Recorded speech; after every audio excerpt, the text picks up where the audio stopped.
faire la promotion des vrais militants du RHDP. Ce n'est pas un sujet qui est nouveau. Mais je le dis, je ne vais même pas expliquer, je vais lire simplement. Parce que il faut toujours rappeler. Je le dis et je le répète. Tant que le RHDP ne fera pas la promotion de ces vrais militants qui se sont battus et qui se battent toujours pour le parti, on ira de trahison en trahison.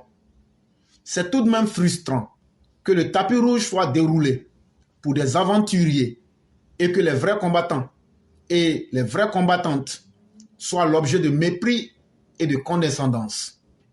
Il faut impérativement que le RHDP revoie sa copie, sinon nous risquons d'être surpris. La démobilisation est palpable. En fait, je vais vous dire les types de personnes qui militent au RHDP. 1. Les vrais militants qui ont battu le pavé depuis le RDR et qui sont prêts à tous les sacrifices pour la victoire du parti. Ceux-là ne trahiront jamais parce qu'ils sont des militants convaincus dans l'âme. 2. Les militants depuis l'époque du RDR qui croient toujours en la politique du RHDP et du Prado. Cependant, ils sont gagnés par le découragement dans la mesure où ils constatent que leurs attentes ne sont pas satisfaites et font l'objet de mépris de certains cadres qui refusent de les recevoir ou même de prendre en compte leurs préoccupations. Cela a pour conséquence d'éroder leur ardeur militante. Ce genre de militant ne prendra plus jamais de risques pour le RHDP. Quand bien même étant toujours RHDP, la victoire ou l'échec du parti ne lui fera ni chaud ni froid, car il se dira « À quoi bon se sacrifier pour des gens qui n'ont aucune considération pour moi ?» Troisième type de militant. Les transfuges sont les plus dangereux, car ce sont des opportunistes. Ils sont au RHDP juste pour satisfaire leurs besoins existentiels et surtout profiter des largesses du pouvoir pour se construire un bouclier de protection et pour bâtir un empire financier qui leur permettra, au moment venu, de claquer la porte et affronter leur bienfaiteur d'hier qu'était le RHDP. Ce sont des fins calculateurs, les transfuges. Ils descendront du navire RHDP dès qu'ils verront que le vent nous est défavorable. En réalité, les transfuges n'ont aucune conviction. Quatrième type de militants.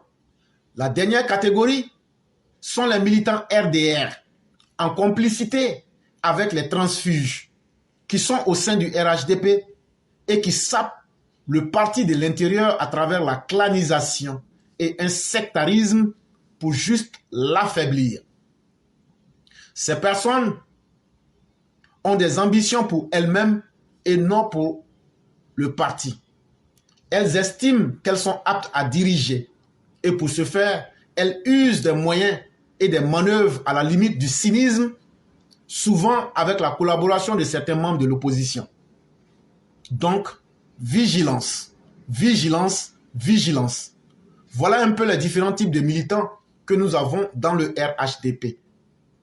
C'est au parti d'ouvrir les yeux et de faire la promotion des vrais militants qui pourront le défendre sur tous les plateaux avec conviction.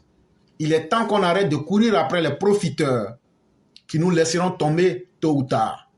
Les signes sont palpables. Aller en guerre en comptant sur l'arme de son frère d'armes, c'est s'exposer à une mort certaine, car lui aussi aura besoin de son arme pour se défendre contre l'ennemi. C'est un article tiré des réflexions de M. Dao Sekou, analyste politique. J'en ai déjà parlé, ce n'est pas la première fois, c'est simplement un rappel que je fais, c'est pourquoi je n'ai pas commenté, puisqu'on a déjà fait. Mais il est utile que nous nous souvenions que c'est avec nos militants que nous aurons la victoire, et non avec quelqu'un d'autre. L'impossible coalition politique de l'opposition ivoirienne, le prix salé de la vacuité idéologique et programmatique. Ça, c'est un texte du père Alexis Diette. Il nous dit pourquoi les opposants ne peuvent pas se mettre ensemble. Les opposants ne peuvent pas se mettre ensemble parce qu'ils n'ont pas d'idéologie politique et ils n'ont pas de programme de société pour les Ivoiriens. Les partis politiques de l'opposition ivoirienne sont fatalement condamnés de ce fait à aller en rang dispersé à la présidentielle de 2025 avec les conséquences électorales qui en découlent. Il dit, vu que ces partis n'ont pas d'idéologie vu que ces partis n'ont pas de programme, globalement comme individuellement, c'est totalement normal donc qu'ils puissent aller disperser. Parce qu'ils vont aller sur quelle base ils vont s'unir alors ils n'ont pas un élément qui peut les unir. Donc ils ne peuvent pas s'unir. Donc ils iront diviser, disperser aux élections présidentielles de 2025 et cela va causer leur chute fatalement.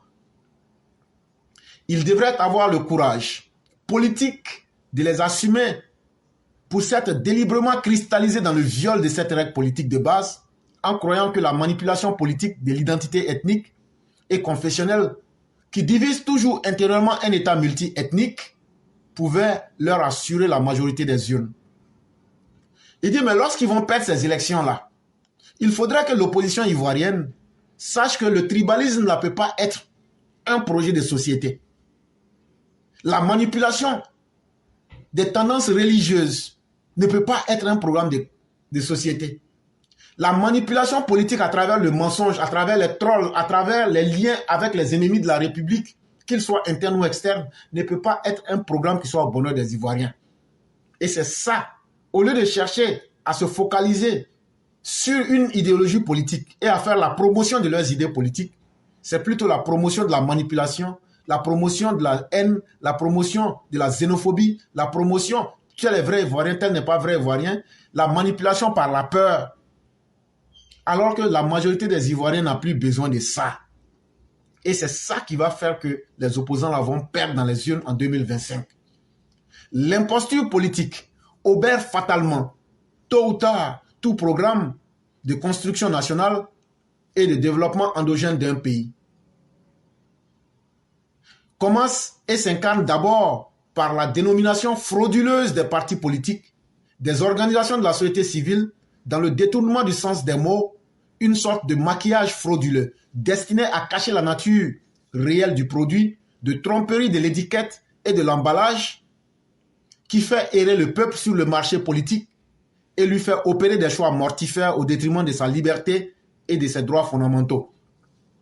Et donc, dans cette imposture que les opposants font, on a le PPACI, le Parti des peuples africains. Waouh, le nom sonne très bon.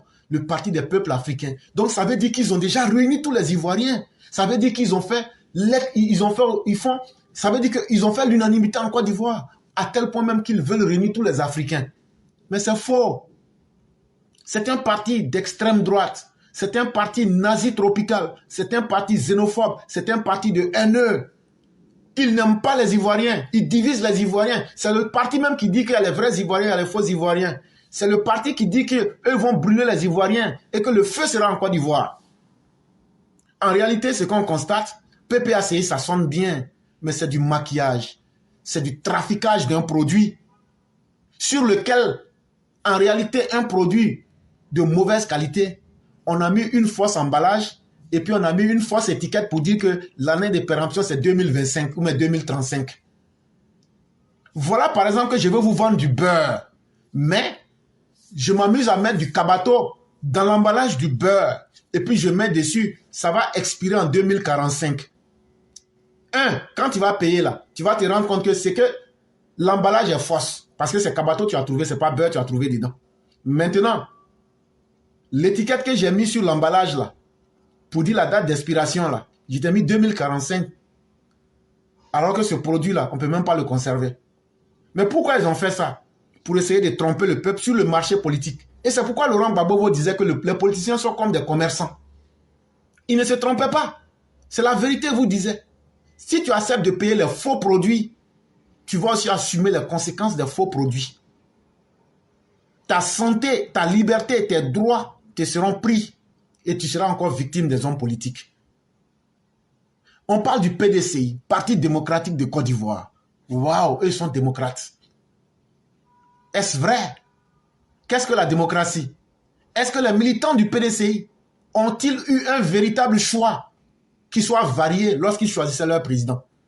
Est-ce que Guy Caillou n'a pas été mis en difficulté parce qu'il n'est pas baoulé? Est-ce que Tidjam Thiam n'a pas été élu parce qu'il est le petit-fils d'Oufoué? Est-ce qu'il a été élu parce que s'il était d'une autre ethnie que ce que les gens lui croient aujourd'hui baoulé, est-ce qu'il aurait été élu? Non. Et donc là, ça a été encore de la tromperie. Le produit réel, c'était la capacité d'un homme qui puisse faire du PDCI un parti qui puisse unir les éléments du PDCI et les Ivoiriens. Mais il se trouve que le PDCI a préféré prendre un faux produit sur la base de la tromperie à l'étiquette et à l'emballage. On nous a présenté Tidjane Thiam comme un technocrate hors pair qui pourrait réaliser des miracles. Mais quand on regarde le passé de l'individu et quand on regarde même les propos de l'individu aujourd'hui avec son cheminement, on sent que c'est quelqu'un qui n'est même pas en confiance. C'est quelqu'un qui n'a rien préparé. On lui dit, mais Tidjane Thiam, où se trouve ton programme politique? Non, n'en parlons pas. Mais on trouve même que la tromperie va plus loin. Il va même s'ajouter à ceux qui veulent aujourd'hui éventrer la Côte d'Ivoire. Il les invite au siège du PDCI pour tracer des plans comment déstabiliser la Côte d'Ivoire. Tout ça, c'est fait pour tromper les Ivoiriens, pour pouvoir vous arracher votre liberté, pour vous arracher vos droits. Mais tout ça, ils le font en utilisant des faux noms. En réalité, tous ces partis que vous voyez, PDCI, MGC, COGEP, GPF, ce sont des faux noms. En réalité, là, ce sont des noms vides. Parce que tous ces grands noms que vous voyez là, ce sont les intérêts de ceux qui les animent là. La seule vérité dans ces noms-là, c'est l'intérêt que ceux qui les animent ont. Le PDCI d'aujourd'hui, c'est comment faire la promotion du tribalisme pour qu'un Akan ou même quelqu'un qui ressemble à un Akan vienne au pouvoir. Voilà ce qu'il faut voir réellement derrière le PDCI. L'étiquette PDCI. Le PPACI, comment faire pour prendre le pouvoir, pour pouvoir nous venger de tous les Ivoiriens et pouvoir causer 3 millions de morts. C'est ça. On va donner une leçon aux Africains cette fois-ci. Quand on aura fait 3000 morts, que ça n'a pas été suffisant, mais lorsqu'on va faire 3 millions de morts, les Africains vont comprendre que nous ne sommes pas là pour nous amuser. Voilà le vrai programme qui se trouve derrière le mot PPACI. MGC, mouvement des générations capables. Capable de quoi? Capable du pire?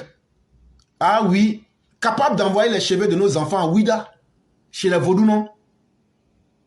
Capable de lobotomiser des jeunes gens et en faire des machines de la mort. Capable de faire quoi? Qu'en tant qu'une femme, vous avez fait la promotion des viols de d'autres femmes. Ou bien les femmes n'ont pas été suffisamment violées. Et donc derrière ce mouvement de soi-disant des générations capables, il faut trouver des incapables derrière ce mouvement-là qui veulent affirmer une volonté de puissance. La volonté de puissance, c'est la volonté de dominer les autres. Parce qu'ils se sentent faibles là. Et donc ils veulent dominer les autres. COGEP. Je ne sais même pas ce que ça veut dire. Mais vous prenez ça comme ça. GPS. Groupement des peuples solidaires. Donnez-moi la signification du COGEP. Mais je prends le GPS. Groupement des peuples solidaires. Est-ce qu'on peut unir les peuples là? Si on est soi-même contre son peuple là, est-ce que Soro Guem n'est pas aujourd'hui en train de chercher à ce que le nord de la Côte d'Ivoire soit déstabilisé, ses propres parents? Ça veut dire, lui veut unir les peuples. Mais lui dit, je vais tuer Alassane Ouattara. Je vais tuer TBO. Je vais tuer Vagondo. Je vais tuer tous ceux qui sont avec Ouattara. Je vais tuer les militants RDR. Avant de devenir moi-même. Là, quand je vais faire ça, là, tout le monde va savoir que moi, je ne m'amuse pas. Quand tu tues tes propres parents, est-ce que les autres n'auront pas peur de toi? Donc là, il va unir les autres peuples par la violence, par une stratégie de la mort et par une stratégie qui va retirer quelqu'un qui peut t'arracher ta vie. La personne t'arrache automatiquement ta liberté, tes droits fondamentaux. Et donc là encore, l'étiquette qu'on vous aura, le produit qu'on vous aura vendu aura été un faux produit emballé d'une fausse étiquette et d'un faux emballage. Tout ça pour vous tromper. Je cherche la signification du COGEP, le congrès des jeunes panafricains. Et tout naturellement, c'est le congrès des jeunes panafricains. Mais bizarrement, ça ne vous fait pas passer aux jeunes miliciens du GPP, aux jeunes patriotes. C'est en réalité le congrès des jeunes patriotes. Et c'est qui les jeunes patriotes? C'est ceux disant, soi-disant, qui se donnaient cette belle allure d'aimer leur pays, mais qui tuaient les Ivoiriens pendant plus de 10 ans. Et pour eux, être panafricains, il faut être jeune, parce qu'eux, ils ont besoin des muscles frais pour pouvoir éradiquer tout ce qui est vieux. Et donc là, c'est un parti d'immature qui veut aujourd'hui prendre le pouvoir et éradiquer tout ce qui était là pour imposer l'idéologie de l'immaturité. Allez écouter les propos même de son dirigeant. Il est toujours dans les fables, il est toujours dans les imaginaires, mais il n'a jamais été capable de proposer quelque chose. Et l'homme veut se donner les airs d'un homme important, d'un homme qui a changé, alors que Blé Goudé demeure un crapuleux individu, un criminel de mauvaise aloi, un individu détesté, détestable.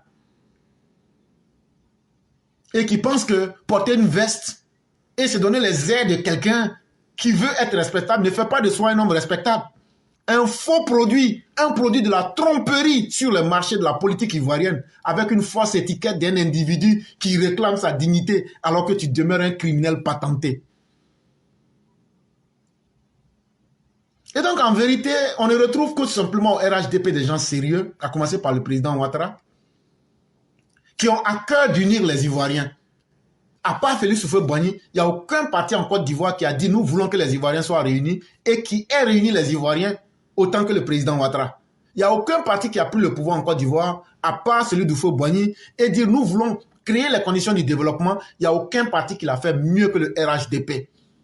Il n'y a aucun parti en Côte d'Ivoire qui a apporté la stabilité à ce pays mieux que le RHDP. Et donc de quoi est-ce qu'on nous parle? Il faut toujours juger le maçon au pied du mur et non à travers ses paroles.